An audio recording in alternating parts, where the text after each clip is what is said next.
Hello guys, I am Anime Mickey and welcome to the first part of What If Naruto adopted by Sannin's credits in description. Please subscribe to our channel. Always hope you guys will like this video. Let's begin. Jiraiya stood in front of the gates of Konoha, contemplating the place that it had been his home for such a long time. That's it, until Orochimaru's betrayal and Tsunade's self-imposed exile made it unbearable for the Toad Sage to continue living there. He never had a permanent home from that moment onwards, hopping from one town to another, doing his research, and having one-night stands with beautiful and easy-to-charm women. He only returned sporadically to pay a visit to his student and friend, Minato Namikaze. It has been 3 months since the latest, and now last, of those visits.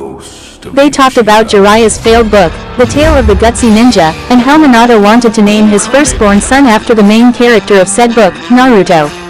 In the meantime, Jiraiya wrote his first erotic novel, Aika Aika Paradise, which became a bestseller in no time, engorging his already large bank account.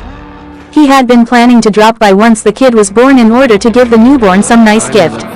In fact, he was on his way to Konoha when a courier ninja arrived and told him about the tragic news, and that his presence was required in the village. Upon reading the letter with all the details, at first he thought it was some sort of tasteless joke, but the letter he was carrying had the stamp of the Hokage's office. And now, just as he stood in front of the gates, he realized it wasn't a joke as he had secretly hoped. Even from the outside, Jiraiya could tell that Konoha had been victim of a devastating attack recently, which was confirmed the moment the Toad Sage walked into the village. The streets were nearly empty. Destroyed buildings left and right, trails of smoke coming everywhere. The gray sky appeared to reflect the somber and depressing mood the village seemed to be in. Jiraiya hurried towards the Hokage's tower. Hokage's tower here in Sarutobi was in his former, soon to be his once again, office as he absent-mindedly looked through the window, lamenting the current state Konoha was in. An Anbu appeared behind him. Hokage-sama, Jiraiya-sama is here as you requested, the Anbu announced. The third turned around, and sighed. Tell him to come in, please. As you say, the Anbu said before disappearing in a cloud of smoke. A few seconds later, the white-haired Sannin walked into the office. Hiruzen couldn't help but smile a little upon seeing his old student. Hello, Jiraiya, it's good to see you again, even if it's under such awful circumstances. How was your trip here? Hiruzen said as he sat down on his chair. Not to be rude, but that matters very little now. It's the true, sensei. Are Minato and Kushina truly dead? Jiraiya asked, trying to suppress the anguish of his voice. Yes. Jiraiya averted Sarutobi's gaze, sighed, and whispered a profanity. He looked at his former sensei once again and asked, May I, see the bodies? You may, but not now. There are urgent matters we must attend first before you can pay your respects to your student and his wife, Hiruzen gravely said. Matters that concern their son. Their son, where is Naruto now? Is he okay? Jiraiya asked worriedly. Naruto is fine, he's possibly one of the few people who came out of this unscathed, Hiruzen said. I don't know if I'd call having a demon sealed inside him unscathed, sensei, Jiraiya pointed out. Not to mention that kid just lost his parents. True, excuse my lack of tact. And to answer your first question, he's downstairs, on the lower floor. A couple medical ninjas are taking care of him. Now, Naruto was the reason I called you here. Because I'm his godfather. Exactly. According to Minato and Kushina's will, they left everything to Naruto. All their physical assets, such their house and other properties, as well as all their liquid assets, which will be managed by his legal guardian until Naruto comes of age. And according to their will, this person is you. I see. An uncomfortable silence followed Jiraiya's laconic answer. So, do I suppose that you're up to become Naruto's legal guardian and raise him until he's 18?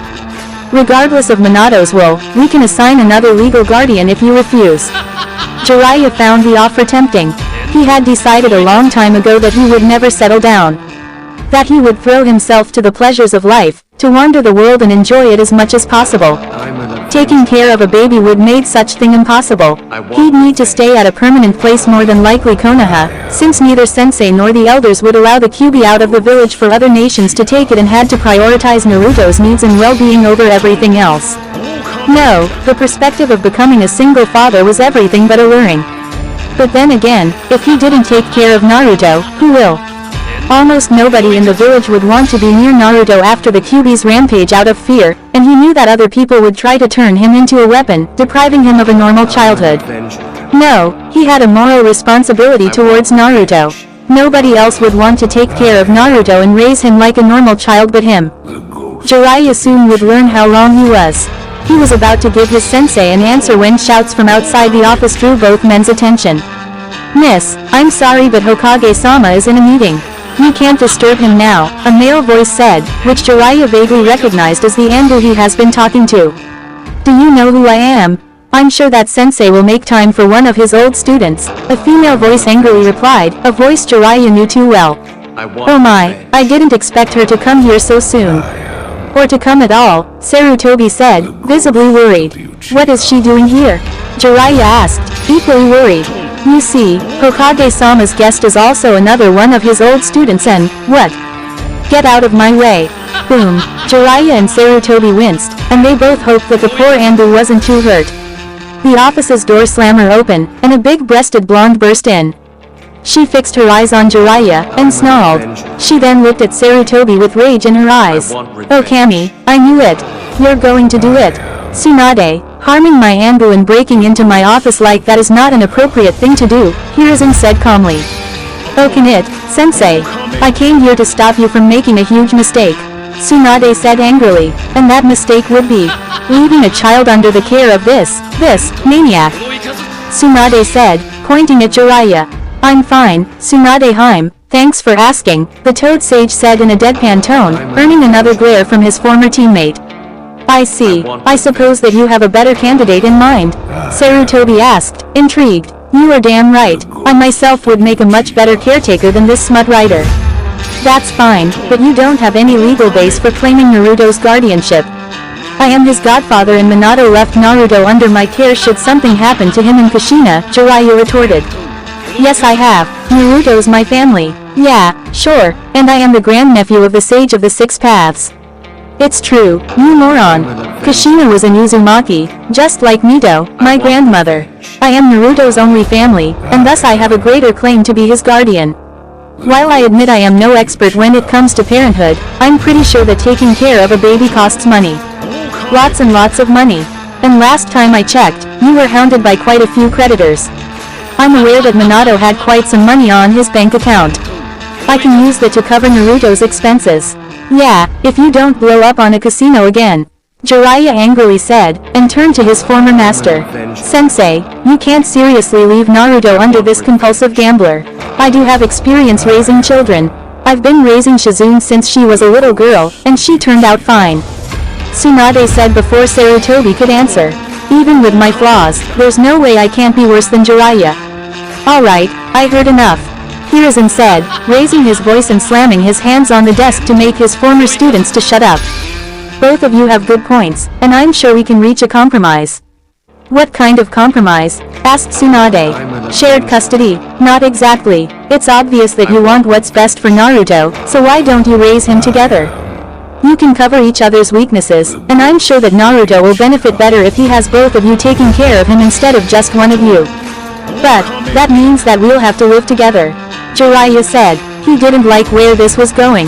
Yes, of course, but we're not a couple. What the hell are we supposed to do, pretend that we're a happy marriage for Naruto's sake? Tsunade protested. You don't have to pretend anything. If it put your mind at ease, think of each other as being roommates with a couple common interests. Or teammates fulfilling a long-term mission, Hiruzen said, hoping his solution would appease both Sannin. I don't know if this little meeting didn't made it obvious enough, but Tsunade-hime and I aren't exactly on friendly terms, Jiraiya mentioned. Yeah, I saw, but there was a time in which you'd take a kunai to the gut for the other. I have faith you'll mend your relationship, at least for Naruto's sake, Sarutobi said. It's not that easy, sensei, Tsunade said. Hiruzen sighed heavily. I never said it was easy. Listen, I've been aware of the lives you have been living after you left Konoha, and frankly you had me worried. From what I could see, all what you did is try to run away from your personal demons, indulging in superficial pleasures for shallow comfort. But I can tell that neither of you have been happy, regardless of how much you might try to deny it. We all have lost somebody dear to us. I myself lost my beloved wife and many old friends to the Kyuubi a few days ago, yet here I am, taking the mantle of the Hokage once again. I'm not saying that we're all the same or that you shouldn't deal with grief, but, how long has it been since both of you left? 6 years, maybe more. I think it's about time you two start to move on. You can think of this as an opportunity. A new, fresh start. A chance to do something great. Don't you think it's about time to stop wandering around the world aimlessly wasting your lives in vain pleasures, and start doing something productive with your lives again? Both of you want to take care of Naruto. If that's the case, show me that you're worth him. Show me that you're able to not let your demons to get in the way of rekindling your friendship. Show me that the great and powerful Sannin, the ninjas I helped to shape, are still there, instead of the gambler and the pervert before me. A deafening silence followed Sarutobi's speech. Both Sannin wanted to reply, but they just were unable to. They couldn't find the right words. Any words. They glanced at each other, hoping that the other would have a clever reply that would get them out of admitting that their sensei was right, but there was none. Jiraiya sighed in defeat. There was no way out of here. Okay, I'm willing to raise Naruto together. What do you say, Haim? Tsunade had calmed down a bit, and looked just as pensive as Jiraiya. Alright, if this is what I have to do so I can be with my only family. But don't dare to get any ideas. Understood, Tsunade said, pointing an accusatory finger at him. Jiraiya raised his hands in defense. Hey, I didn't say anything. And you'll see that I can be a perfect gentleman. You better be. Then it's settled, Sarutobi said, visibly satisfied, as he stood up from his desk. Now, would you like to see Naruto? They didn't need to answer. Sarutobi guided his two former students to a room in the lower floor, in which a teen girl was being instructed by one of the medic ninjas how to hold baby Naruto. At the girl's feet there was a small pig wearing a maroon jacket and a pearl necklace. I see that you're getting to know Naruto, Shizune, Tsunade said when she saw her apprentice. Oh, Tsunade-sama, did you get Naruto's custody? Shizune said, smiling at her. Oh, yeah, more or less, Tsunade replied. More or less. What does that mean? I got joint custody with Jiraiya over here, Tsunade said as he motioned to her fellow Sannin. We'll be living together from now onwards. Oh, you're Jiraiya-sama? The teen girl asked. I'm so glad to meet you. Tsunade-sama told me a lot about you. Shizune, Tsunade shouted. Really? That's nice to hear. And exactly what did she say about me? Jiraiya asked with a perverted grin. Wipe that grin from your face, you pervert. The first thing we're going to do once we settle is to establish a series of rules to make sure we have a tolerable coexistence. You got that, of course, Haim. You know I'd hate to do something to get on your bad side. That's good to hear. So, shall we move to Minato's old house already? Actually, I don't think that's a good idea, Hiruzen intervened. Come again. You see, Minato had a lot of enemies that would love to get revenge on him through his son, so I believe that we should keep Naruto's existence, as well as his parentage and his condition as a Jinchuriki a secret outside Konoha's walls. That's why I think we should sell all of Minato and Kushina's properties, and use that money to buy a new house for the four of you to live in. Also, I think that we should give Naruto his mother's last name instead. But sensei, Naruto has the right to know who his parents are. We'd make a disservice to Minato and Kushina's memory, Jiraiya calmly protested. I guess you got a point there, Jiraiya. Alright, for the time being, you can tell Naruto that his parents were powerful ninja who died the night the Kyuubi attacked, but keep their names a secret for the time being. Same goes with the Kyuubi. Sorry sensei, but I have to disagree there as well. You simply can't keep such a thing a secret from him, especially since the rest of the village knows about it already, Jiraiya protested once again. It's for his own protection. How being ignorant to the incredibly dangerous being inside him is going to protect him exactly?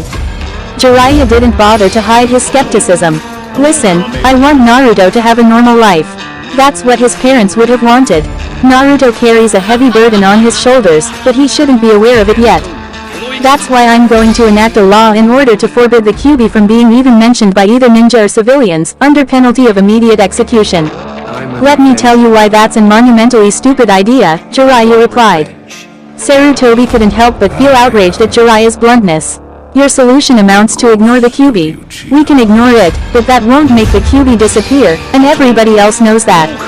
Forbidding people from talking about the Kyuubi might protect Naruto to some extent, but it won't make people forget that the Kyuubi is still inside him, nor stopping them from seeing Naruto as a bomb ready to go off at any moment.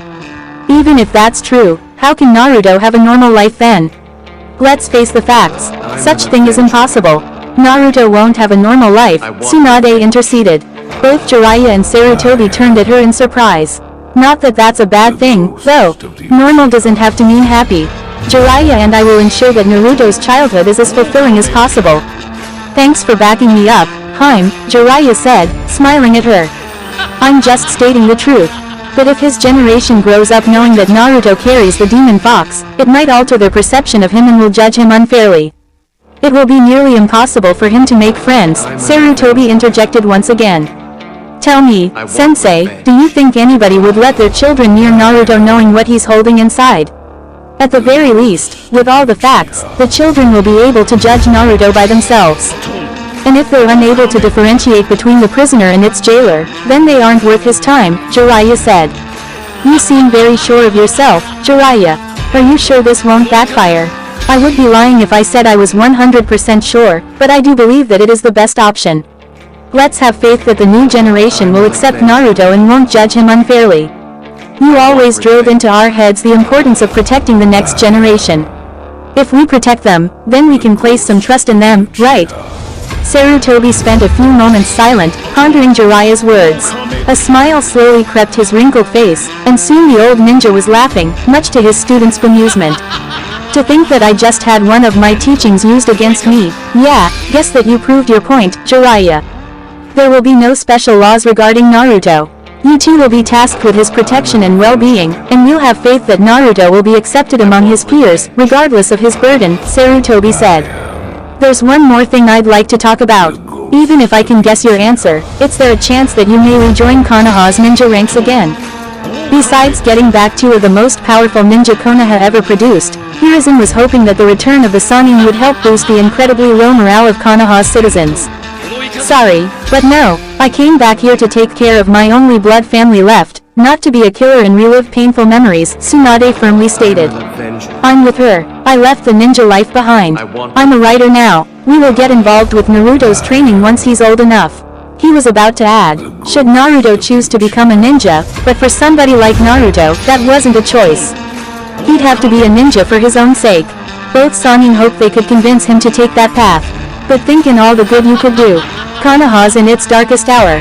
I'll ask you to reconsider, Sarutobi said, almost begging. He knew that if he passed this opportunity, he'd never had the chance to convince them to go back to being ninjas again. Here's my counter-proposal. I'll take a job at the Konoha hospital, and I'm willing to even train future medic nins. But I'm never going back to a battlefield, Tsunade said. Hiruzen seemed to agree with her terms. He then turned to Jiraiya. Now that Tsunade made a concession, he'll have to do one as well. If there's a mission that absolutely nobody else can do, you can call me, was the Toad Sage's offer. Also, my spy network is at your service. Good to see that I can count on both of you, even if it's on such terms. Even if it was tragic circumstances that made you return, I'm glad to have you two back on Konoha, Sarutobi said in a heartfelt manner. Then it's all settled. When do we move in? Suand asked, impatient. 3 weeks later neither Jiraiya nor Tsunade had much luggage, due to both of them being wanderers, and hoped that they could move to a house to begin their new life. However, it took Naruto's new family some time before they could be settled in. With Minato's money, they bought and remodeled a 2-story house with a yard that had been damaged during the Kyuubi attack. It needed a lot of work before they could live on it, such as giving the front a paint job, replace broken glasses, fix the plumbing and the electricity, and move out the previous occupants' possessions who had sadly died during the Kyuubi attack and were given to their closest relatives. While they worked on the house, they were forced to live on an improvised shelter for other people who also lost their homes to the Kyuubi. Still, after weeks of hard work, they were ready to move in. Jiraiya had called dibs on setting up Naruto's bedroom. Despite Tsunade's very loud protests, in the end she had relented, and allowed the Toad Sage to have his way. The fact that he locked the door and didn't allow anybody to enter until he was done was enough to raise an alarm on the blonde's head. As Jiraiya was getting ready to show Tsunade and Shizune Naruto's room, Tsunade couldn't help but have a feeling of overwhelming regret. Alright, here it is, Jiraiya said as he opened the door. Tsunade braced herself for the worst. What do you think? Tsunade had to admit that it wasn't as bad as she had expected. The originally white walls were decorated with murals of beautiful forests and mountains with smiling toads on them. There was a toad-shaped crib on a corner with a few stuffed toads on it, a desk, and an empty wardrobe with toads carved on its doors. While I find the amount of toads excessive, at the very least you had enough taste not to put any poster of a half-naked girl, Tsunade said in approval.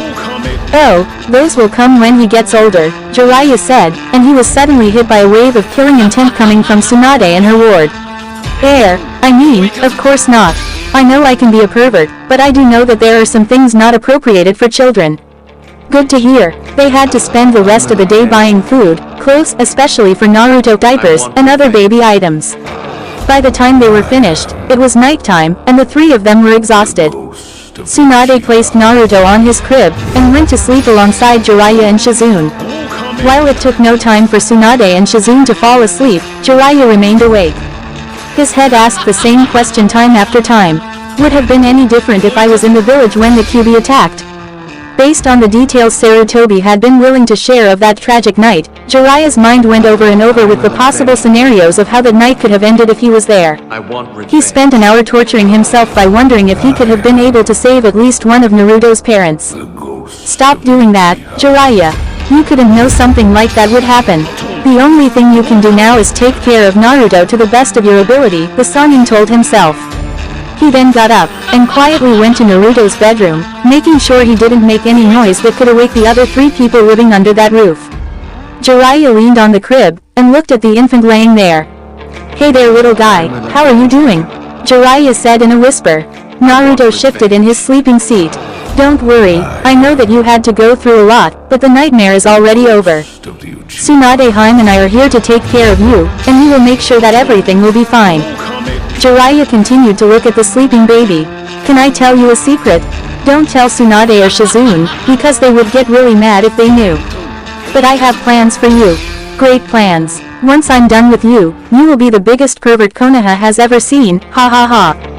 I will teach you everything I know so no girl will be able to resist your charms. You will be a legend only second to yours truly. Oh yeah, and you'll be a great ninja too. I guess that's important as well. Hope you enjoyed reading this. Again, please comment your review. Thanks for taking the time to view this video.